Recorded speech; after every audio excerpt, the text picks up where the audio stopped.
I've been using the All About Reading program for the past 5 years with all 3 of my children. Over the years, I've kind of experimented with what works best for our family as far as teaching the lessons. So today I thought I would take you along with me while I teach 2 All About Reading Level 2 lessons to my first grader. Hi, I'm Stacey with Kids Learning for Life, and first I wanted to show you the table of contents.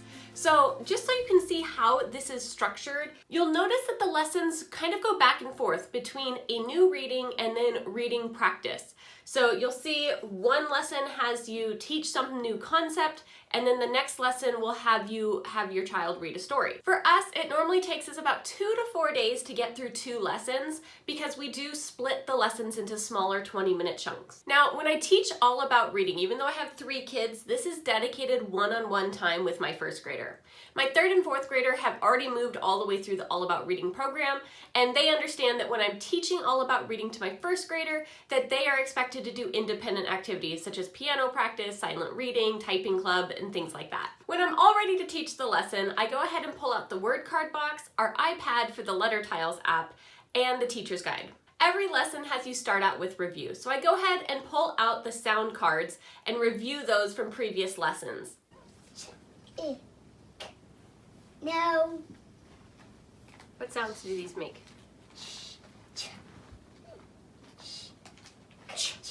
Cook. Yeah, you had all of them. What about this one?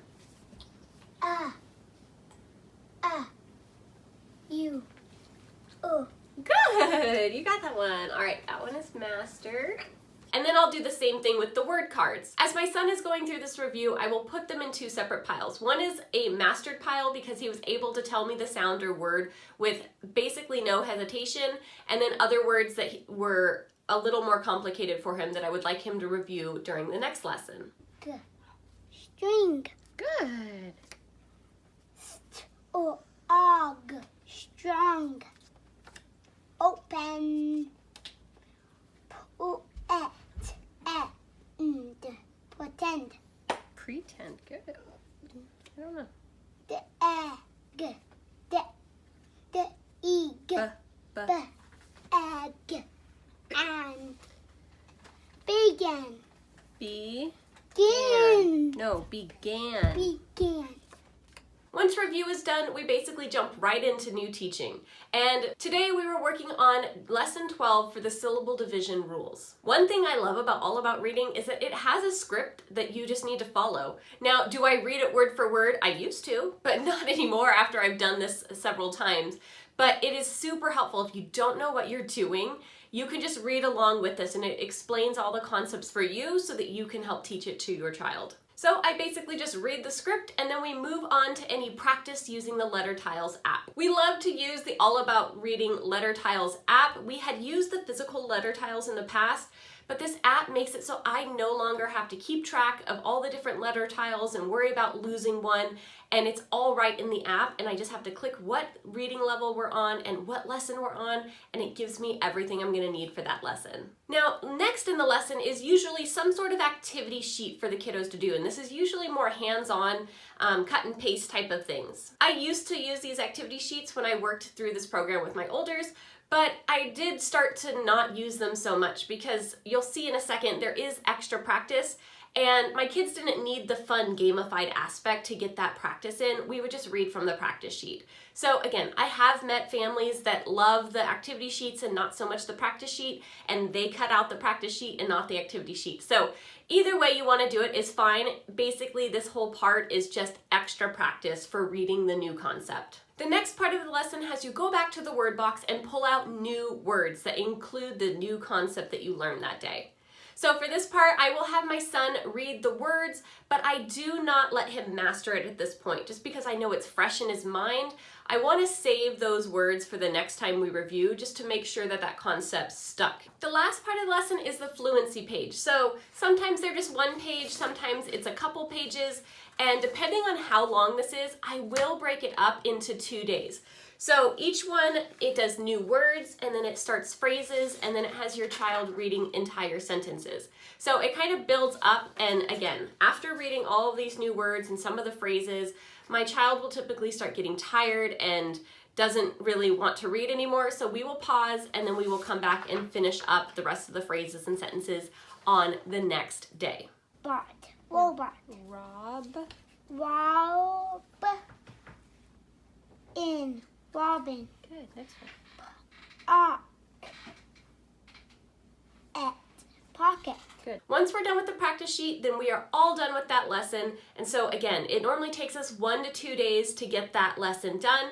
And then the next day we will move into the next lesson. Now, I call this lesson the Read the Story Day because that's what all of the activities are leading up to, is reading a story out of the storybook. In the teacher's manual, it recommends that you review the word box again, and then there's typically some sort of small ELA concept that is taught. For this lesson, it was showing how to write, address an envelope, and was going over some abbreviations such as Mr., Mrs., road, and street, and various abbreviations of that nature. After the ELA activity, then you would move on to a warm-up sheet. Now, this introduces any new vocabulary you might run into the story, and also has, again, more practice words based on the concept that you learned in the previous lesson. In the past, I had done all of these steps, but I have started moving away from basically everything in that lesson and just calling it Read the Story Day. So we just go ahead and pull open the new story, and I have my son read.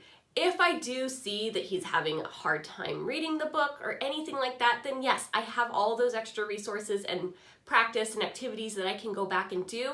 But if he's able to just read the story, then I don't really worry about all the extra stuff. So all we do is we settle up on the couch and I open the storybook and we go ahead and I have my son start reading. The box. He. Egg. B. Ban. No. B. Big. And. To. On my. At. So depending on the length of the story, I will sometimes cut this in half as well and split the story over 2 days. So once we are done reading the story, it's time to go back to the next lesson, and we're going to start by learning a new concept again. I also wanted to note that All About Reading recommends that every day you read 20 minutes aloud to your child. Now, I don't really add this into All About Reading time because I just read to all of my children aloud in the evenings. So that kind of gets into our day, but it's not something that I set aside a specific separate 20-minute read aloud just for All About Reading. It's just put somewhere else in a day. We also use audiobooks in the car, so I like to utilize that as well as that extra read aloud time. So that's how we teach 2 lessons of All About Reading in about 2 to 4 days. I did want to point out really quick that you can find sample lessons of all of the All About Reading levels on their website, along with even placement guides. So if you're not sure which level your child should start with, those placement guides will help you figure that out. If you want a more in-depth look of the different levels of All About Reading, be sure to check these videos over here where I take all of the different pieces and give you an overview of all of it so that you can see if this program might be right for you and your child. See you next time, and happy homeschooling!